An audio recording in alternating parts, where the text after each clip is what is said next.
Hello good morning traders, स्वागत है आपका आज की एक और फॉरेक्स मार्केट एनालिसिस की वीडियो में। आई होप आप सब लोग ठीक होंगे। अभी हमें मार्केट में काफ़ी कुछ मूवमेंट जो है वो देखने को मिला है। अभी मैं फ़िलहाल में कुछ निफ्टी के भी मूवमेंट्स देख रहा था। ये देखिए, एक निफ्टी में भी एक स्ट्रॉन्ग डाउनफॉल भी हमें यहाँ पे देखने को मिला है, राइट।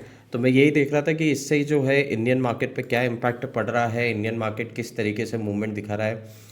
और अगर मैं गोल्ड मार्केट की बात करूं तो जैसा कि आप देख पा रहे हैं, देखिए गोल्ड मार्केट में भी एक स्ट्रॉन्ग हमें यहाँ पे एक मार्केट पे इम्पैक्ट देखने को मिला है। मार्केट भी जो है वो एक काफ़ी पहले नीचे जाने के बाद फिर से मार्केट ने जो है एक स्ट्रॉन्ग रिबाउंड दिखाया है, राइट। मार्केट में भी बहुत अप्स एंड डाउन्स देखने को मिल रहे हैं। आई नो ये वीडियो जो है वो काफ़ी टाइम बाद आ रही है।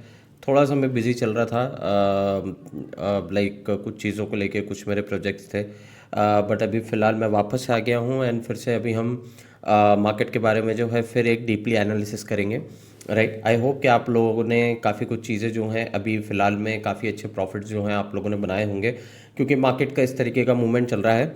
अभी मैं आपसे काफ़ी कुछ चीज़ें जो हैं वो डिटेल में डिस्कस करूँगा, करेक्ट।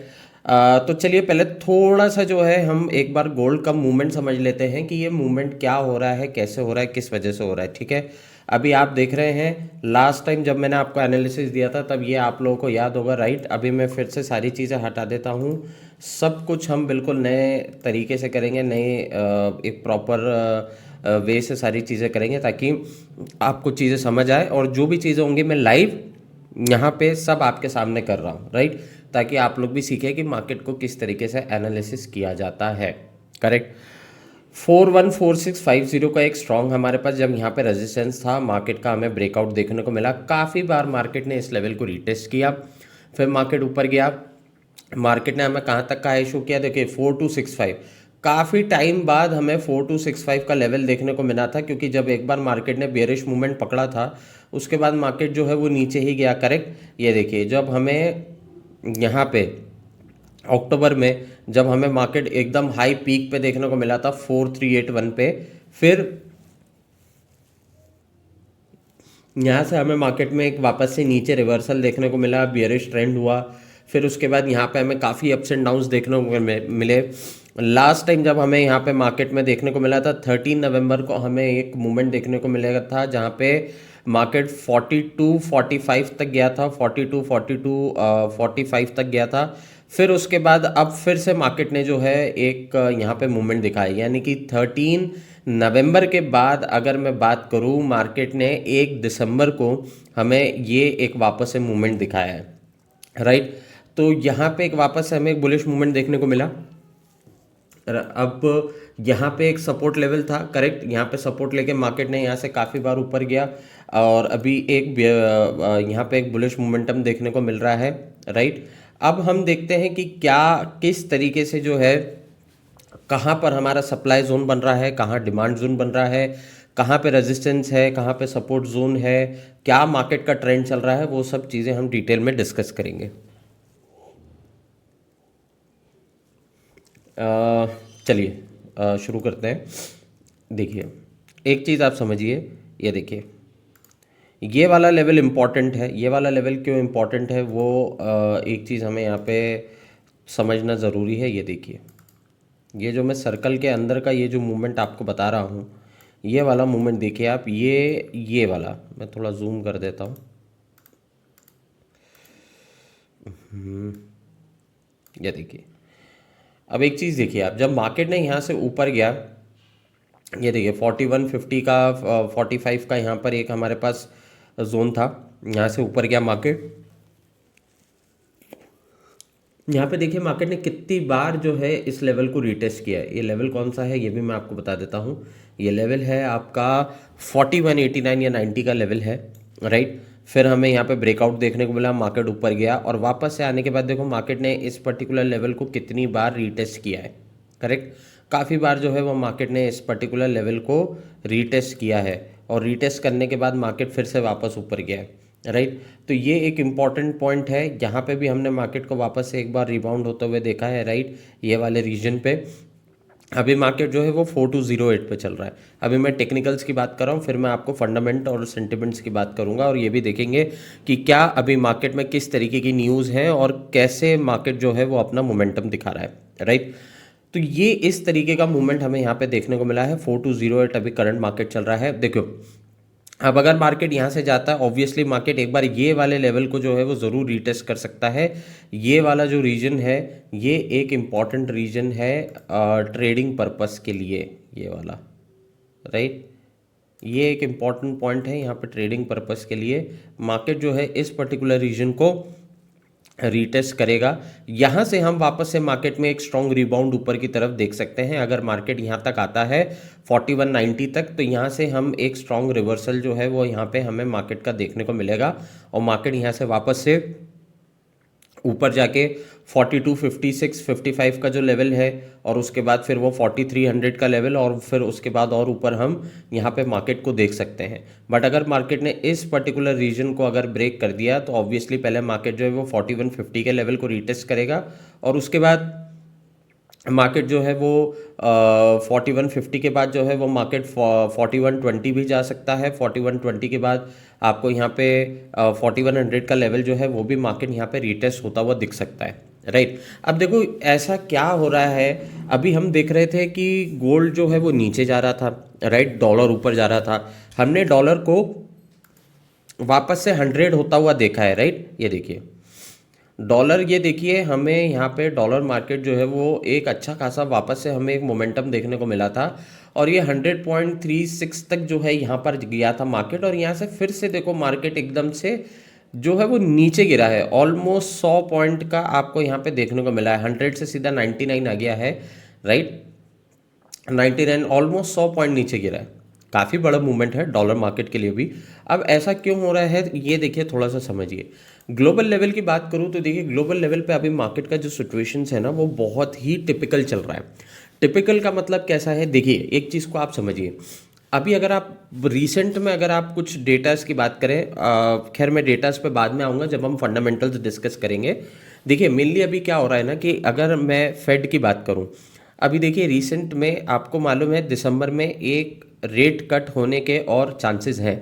मार्केट्स की सेंटिमेंट्स की बात करूं, ऑलमोस्ट 90% चांस है कि दिसंबर में रेट कट हो। और ये चीज़ अब एक चीज़ आप समझो कि इस साल जो है वो मार्केट ने पहले ही 2 बार रेट कट कर दिए थे और हार्डली ये 6 महीने के अंदर ही हुआ है, विद इन 6 मंथ्स। दिसंबर में भी अगर रेट कट होने के काफ़ी चांसेस है, 90% चांसेस है कि रेट कट हो, तो दिसंबर में भी अगर रेट कट होंगे तो भी बड़ी प्रॉब्लम हो सकती है। अब एक चीज़ आप समझिए, मैंने आपको पहले भी मेरी पुरानी वीडियोस में बताया था कि अमेरिका जो है वो काफ़ी ज़्यादा जो है वो प्रॉब्लम में है, क्योंकि अमेरिका की अगर मैं बात करूँ तो पहले ही अमेरिका 2 सिचुएशंस में फंसा है। ये मैंने काफ़ी पहले भी डिटेल में डिस्कस किया है, जहाँ पे अमेरिका को जो है वो आपके इन्फ्लेशन की वजह से प्लस उनका जो यूएस का लेबर मार्केट है वो दोनों ही जो है काफ़ी प्रॉब्लम में है। यूएस का लेबर मार्केट नीचे जा रहा है और इन्फ्लेशन और महंगाई बढ़ती जा रही है, राइट। तो ये दोनों ही सिचुएशंस में जो है वो यूएस अभी फंसा हुआ है। अब प्रॉब्लम ये है कि लेबर मार्केट की गिरने की वजह से और इन्फ्लेशन बढ़ने की वजह से अब यूएस जो है और स्पेशली जो फेड है वो बीच में जो है वो अटक गया है, फंस गया है, क्योंकि उनके पास ऑप्शन नहीं है। उनको या तो इन्फ्लेशन का जो फेड रेट है, मतलब जो उनकी बोरोइंग लेंडिंग रेट है, जो फेड रेट है, वो उनको कम करना पड़ेगा, क्योंकि अगर उन्होंने यूएस का लेबर मार्केट इंप्रूव नहीं किया तो वहाँ पे सिविल वॉर होने के काफ़ी चांसेस हैं। क्योंकि वहाँ पे जब लोगों के पास नौकरी नहीं होगी, पैसा नहीं होगा, खाने को कुछ नहीं होगा और इतनी महंगाई है तो वो कुछ कर ही नहीं पाएंगे, तो क्या प्रॉब्लम, मतलब कैसे कोई सर्वाइव कर पाएगा। तो उनको इनडायरेक्टली जो है वो कहीं ना कहीं फेड के रेट्स कम करने पड़ेंगे, क्योंकि जब फेड के रेट्स कम होंगे तो वो ऑब्वियसली उसका इम्पैक्ट प्राइवेट और अदर बैंक्स पे भी आएगा। तो जिन्होंने भी लोन्स लेके रखे हैं, चाहे वो बिजनेस, प्राइवेट, पर्सनल, जो भी XYZ है, उस पर भी एक इम्पैक्ट देखने को मिलेगा। खैर वो एक पूरी अलग स्टोरी हो जाएगी, करेक्ट। तो ये एक बहुत बड़ा सिनेरियो है। अब इस वजह से देखिए क्या है कि अब अगर दिसंबर में एक और रेट कट हुआ तो अब आप एक सोचो कि इन्फ्लेशन पे तो इम्पैक्ट पड़ेगा ही, बट उनको लेबर मार्केट भी इम्प्रूव करना है तो उनको ये रेट कट करना पड़ेगा। और ये इसलिए भी है क्योंकि ट्रम्प को अपनी सरकार बचाना ज़रूरी है। उनका कहीं ना कहीं मुझे ऐसा थॉट प्रोसेस लगता है, उनको ऐसा लगता है कि यार इकोनॉमिकली जो है मैं चीज़ों को वापस से संभाल सकता हूँ, ऐसा एक कहीं ना कहीं उनका थॉट प्रोसेस है। बट अगर कहीं जनता भड़क गई या जनता अगर मेरे अगेंस्ट हो गई तो हो सकता है कि कहीं मेरी सरकार ना गिर जाए और फिर कोई दूसरी अपोजिशन पार्टी जो है वो पावर में ना आए। तो हालांकि अभी तक उनको नोबेल पीस प्राइज़ भी मिला नहीं है, तो आई डोंट थिंक कि वो जो है ऐसा कुछ स्टेप ले सकते हैं जहाँ पे उनकी प्रेसिडेंसी के ऊपर जो है वो सवाल और ऊपर उठे, क्योंकि वो पहले ही लाइमलाइट में रहते हैं, राइट। बाकी रशिया यूक्रेन का वॉर जो है रिसेंट में उनकी एक मीटिंग हुई थी, जो यूएस के ऑफिशियल्स थे और रशियन के थे। अभी पुतिन जो है वो यूएस भी गए थे उनसे बात करने, सारी चीज़ें उनके बीच में डिस्कस हुआ था करेक्ट। तो वो नहीं एग्री हो पाए, कोई भी कॉमन टर्म्स पे एग्री नहीं हो पाए कि कैसे क्या है वो रशिया के साथ आई मीन यूक्रेन के साथ वॉर रोक सकते हैं। इनफैक्ट पुतिन ने तो ये भी कह दिया है कि भाई हम तो रेडी हैं, यूरोप भी अगर आना चाहे लड़ने तो हम तो यूरोप से भी लड़ने के लिए रेडी हैं। ये भी एक बहुत बड़ा पॉइंट जो है वो भी हो गया है, राइट। बहुत सारी चीज़ें हैं। प्लस 2026 में जो हमारे जो फेड के गवर्नर हैं मिस्टर पावेल, जेरेमी पावेल जो है उनका रिटायरमेंट है, वो रिटायर हो जाएंगे। तो उसके बाद जो नेक्स्ट फेड का कैंडिडेट कौन होगा क्या होगा, अभी उस बीच में भी जो है वो काफ़ी डिस्कशन चल रहा है। और मतलब मोस्टली जो है वो ऐसा लग रहा है जो मिस्टर केविन है, आई थिंक उनका नाम मिस्टर केविन ही है, जो कि ट्रम्प के बहुत करीब है, वो जो है अभी रेस में आगे चल रहे हैं। अब आप एक चीज़ समझो, देखो कितना डिप्लोमेटिक चीज़ होने वाली है। अगर वो ट्रम्प के करीब हैं और अगर वो बनते हैं फेड के प्रेसिडेंट नेक्स्ट, तो ऑब्वियसली बात है फिर तो कोई प्रॉब्लम होगी ही नहीं ना, क्योंकि पावेल और ट्रम्प के बीच में जो है वो सोच का डिफरेंस है। बट अगर यही ट्रम्प के ही बंदे जो है अगर वो फेड के प्रेसिडेंट बन जाएंगे तो फिर ऑब्वियसली कि फेड जो है, जो फेडरल गवर्नर है, या अगर मैं फेडरल बैंक की भी मैं बात करूँ तो वो तो उसी तरीके से काम करेगी ना फिर जैसा ट्रम्प चाहेंगे, करेक्ट। तो वहाँ पे भी ये भी हो सकता है कि शायद डेटा मैनिपुलेशन होने का भी कुछ हमें यहाँ पे देखने को मिले, वो भी एक पॉइंट हो सकता है। तो ये कुछ चीज़ें हैं जो हम यहाँ पर मतलब फ्यूचर के लिए जो 2026 के लिए मैं आपको बता रहा हूँ ये एक्सपेक्टेड हो सकता है, करेक्ट। तो ये चीज़ें हैं। अब अगर मैं डेटा की बात करूँ तो देखिए आज भी इम्पॉर्टेंट डेटा है। आज देखिए ADP non farm employment change है। अब यहाँ पे देखिए थोड़ा सा जो है इस चीज़ को ध्यान से देखिएगा, ठीक है। ADP non farm employment change है, पिछली बार देखिए कितना आया था 42, और इस बार जो आया है फोरकास्ट कर रहे हैं कि आज क्या आ सकता है, वो आ सकता है 5K, ठीक है। अब इसका देखिए क्या मतलब होता है, मैं आपको शॉर्ट में समझाता हूँ। ADP non farm employment change का मतलब ये है कि यूएस के अंदर आप फार्मिंग को हटा दीजिए, खेती बाड़ी को हटा दीजिए, खेती को छोड़ के अगर आप और कोई सा भी दूसरे सेक्टर लेते हैं, फिर वो चाहे पब्लिक हो, प्राइवेट हो, और कोई सा भी सेक्टर हो, मैं मतलब आप जो सेक्टर सोच सकते हैं आप वो सब ले सकते हैं, चाहे वो आपका डिफेंस हो, चाहे लेबर डिपार्टमेंट हो, कोई भी XYZ हो, प्राइवेट हो। उस मंथ पिछली बार के डेटा से और जो आज डेटा आने वाला है उन दोनों के बीच में जो है क्या डिफरेंस आया है, नंबर ऑफ चेंज क्या हुआ है, क्या उतनी जॉब्स बढ़ी हैं या नहीं बढ़ी हैं, वो चीज़ का जो है यहाँ पे डेटा हमें यहाँ पे देखने को मिल रहा है। अगर आप प्रीवियस डेटाज देखें, आप देखिए पिछली बार 5 नवंबर को आया था ये डेटा, फोरकास्ट 32 था, एक्चुअल 42 आया, यानी कि ज़्यादा चेंज आया है, ज़्यादा जॉब्स बढ़ी। तो उससे क्या हुआ, डॉलर ऊपर गया, करेंसी की वैल्यू बढ़ी ना उससे। तो आपको मालूम है जब डॉलर ऊपर जाता है तो गोल्ड की वैल्यू जो है वो नीचे जाती है। ऑलमोस्ट 80-85% ऐसा ही होता है। 15% कुछ ऐसे एक्सेप्शनल केसेस होते हैं, वो भी काफ़ी कुछ, जब भी कभी ऐसा कुछ लाइव जब ऐसा मार्केट में होगा या कभी भी कुछ ऐसा रीसेंट डेटा के टाइम होगा तो ये वाला केस हम तब डिस्कस करेंगे, क्योंकि अभी आप कंफ्यूज हो जाओगे। तो अभी मैं जो बता रहा हूँ सिर्फ उन चीज़ों पे आप ध्यान रखें। तो देखिए पिछली बार 32 था, 42 आया। उसके पहले देखिए 1 अक्टूबर को डेटा 52 था, 32 आया, नेगेटिव हुआ। सितंबर 4 को देखिए फोरकास्ट 73 था, कम आया, नेगेटिव हो गया, right. But last time positive आया था। और इस बार आप देखिए कितना बड़ा चेंज है, 42K से सीधा 5K, यानी कि इस बार अगर कोई जॉब्स बढ़ी हैं, फोरकास्ट ये कह रहे कि सिर्फ 5,000 जो है वो जॉब्स में हमें इंप्रूवमेंट देखने को मिला है इस मंथ की अगर हम बात करें। तो ये एक इंपॉर्टेंट पॉइंट है। ये भी देखिए डेटा पॉजिटिव आया था क्योंकि उस समय रेट कट हुआ था, है ना। तो अब यहाँ पे कह रहे हैं सिर्फ 5,000 का चेंज आया है। तो अब ऑब्वियस ही बात है कि अगर इतना मेजर चेंज हमें देखने को मिल रहा है, तो अगर डेटा 5,000 या 5,000 से हल्का ऊपर नीचे आ जाता है, थोड़ा बहुत हमें मूवमेंट देखने को मिल सकता है गोल्ड में, लाइक थोड़ा बहुत जो भी है वो फ्लक्चुएशन देखने को मिल सकता है। बट अगर आप इसका चेंज देखें 42 से सीधा 5,000, तो एक तरीके से देखा जाए ये चेंज ही एक बहुत बड़ा मोमेंटम लाने के लिए काफ़ी है कि आप इस महीने में से 5,000 जॉब ही ऐड कर पाए हो।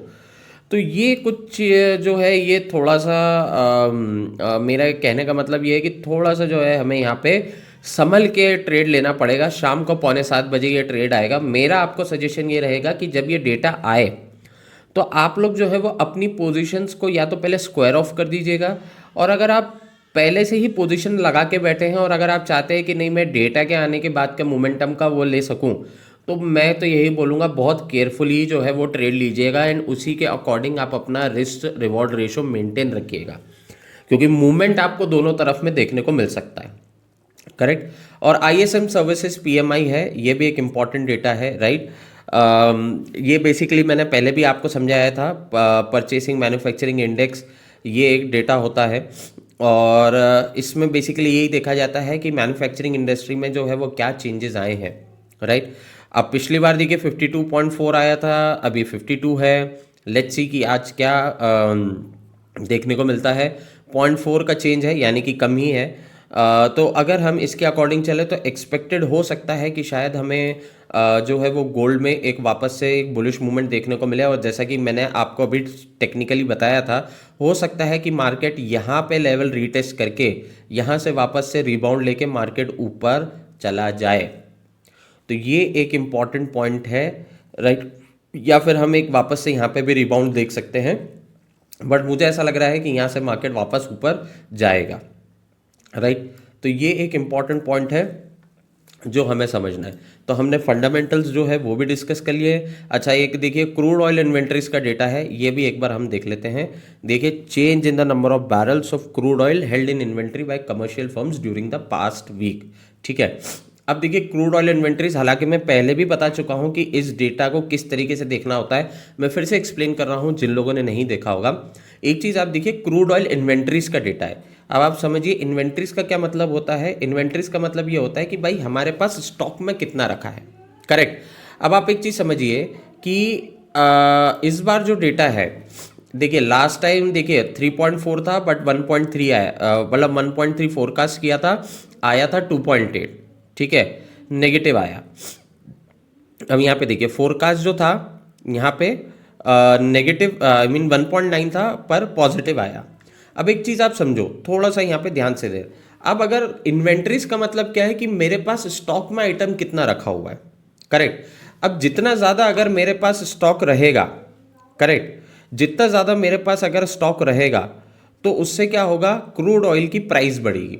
अब क्रूड ऑयल की प्राइस किस तरीके से बढ़ती है, जब मार्केट में अगर उसकी डिमांड ज़्यादा हो और सप्लाई कम हो। करेक्ट। अब अगर मेरे पास स्टॉक ज़्यादा है, करेक्ट, अगर मेरे पास क्रूड ऑयल इन्वेंट्रीज का स्टॉक अगर ज़्यादा है, तो आप सोचो कि अगर मेरे पास यहाँ पे डिमांड है, करेक्ट, तो अगर मैं डिमांड के अकॉर्डिंग अगर अपना स्टॉक मेंटेन रख रहा हूँ, करेक्ट, तो चीज़ें ठीक है। बट अगर मान लो मेरी डिमांड इतनी है और मैंने स्टॉक में इतना रख के रखा हुआ है, करेक्ट, इतना मेरे पास स्टॉक रखा हुआ है, इन्वेंट्रीज बड़ी है मेरे पास, करेक्ट, मेरे पास क्रूड ऑयल इन्वेंट्रीज का डेटा ज़्यादा है, आई मीन स्टॉक ज़्यादा है, तो उससे क्या होगा कि वो जो डिमांड है, मैं उस डिमांड के से ज़्यादा मेरे पास स्टॉक रखा हुआ है, तो मैंने उस स्टॉक को मार्केट में नहीं बेचा है, मेरे पास स्टॉक एक्स्ट्रा रखा हुआ है, इन्वेंट्रीज में रखा हुआ है, तो उससे क्या होगा कि उससे प्राइस बढ़ेगी क्योंकि उतना सप्लाई नहीं हो रहा है। अब आप सोचो कि अगर आपकी इन्वेंट्रीज कम हो गई, आपका अगर स्टॉक कम हो गया, तो इसका मतलब क्या है, आपका स्टॉक कम हो गया है तो आपका वो प्रोडक्ट मार्केट में बिक रहा है। करेक्ट। आप इसको इस तरीके से समझो कि अगर आपके पास कोई किसी का भी स्टॉक है, फॉर एग्जांपल मैं आपको कहता हूं कि लेट्स से कि आपके पास कार का स्टॉक है। ठीक है। अगर आपके पास कोई कार के स्टॉक रखे हुए हैं, मान लीजिए कि टाटा सफारी, ठीक है, एग्जांपल से समझा रहा हूँ, टाटा सफारी का कार स्टॉक रखा हुआ है आपके पास कार की एजेंसी है। अब आप ये सोचो कि अगर आपके पास टाटा सफारी नहीं है तो इसका मतलब क्या है कि आपका वो प्रोडक्ट मार्केट में इतना बिक रहा है कि आप स्टॉक मेंटेन नहीं कर पा रहे हो। तो यानी कि क्या है कि उस वजह से क्या है कि जब आप स्टॉक मेंटेन नहीं कर पा रहे हो तो उसकी डिमांड ज़्यादा है, सप्लाई कम है, तो प्राइस नीचे जाएगी। करेक्ट इकोनॉमिक कॉन्सेप्ट है।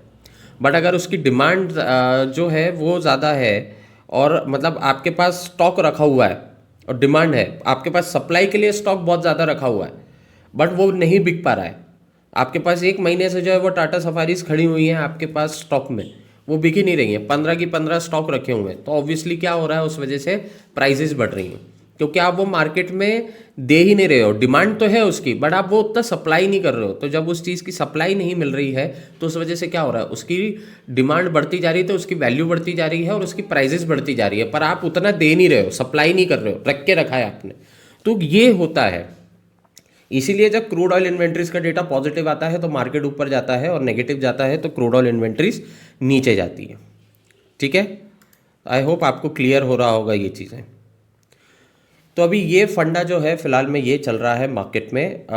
रशिया यूक्रेन वॉर डिस्कस कर लिया हमने, फेड का सिचुएशंस हमने डिस्कस कर लिए हैं, मैंने डेटा के बारे में आपसे डिस्कस कर लिया है, टेक्निकली चीज़ें भी मैंने आपको बता दी हैं किस तरीके से जो है वो मार्केट का मूवमेंट हमें यहाँ पे एक्सपेक्टेड है। मोस्टली कुछ चीज़ें हैं। अब लेट्स सी कि अभी आगे और क्या हमें देखने को मिलता है। अगर यूएस से अगर कुछ ऐसी स्पेसिफिक कुछ ऐसी भी न्यूज़ आती है देन ऑब्वियसली वो चीज़ जो है हम कल उस चीज़ को कवर करेंगे। आई होप आपको क्लैरिटी मिल गई होगी कि आपको आज मार्केट में कैसे ट्रेड करना है, किस तरीके से ट्रेड करना है। बाकी हम लोग मिलेंगे अब नेक्स्ट मॉर्निंग एनालिसिस की वीडियो में। Traders till then please do safe trading and happy trading. Good bye.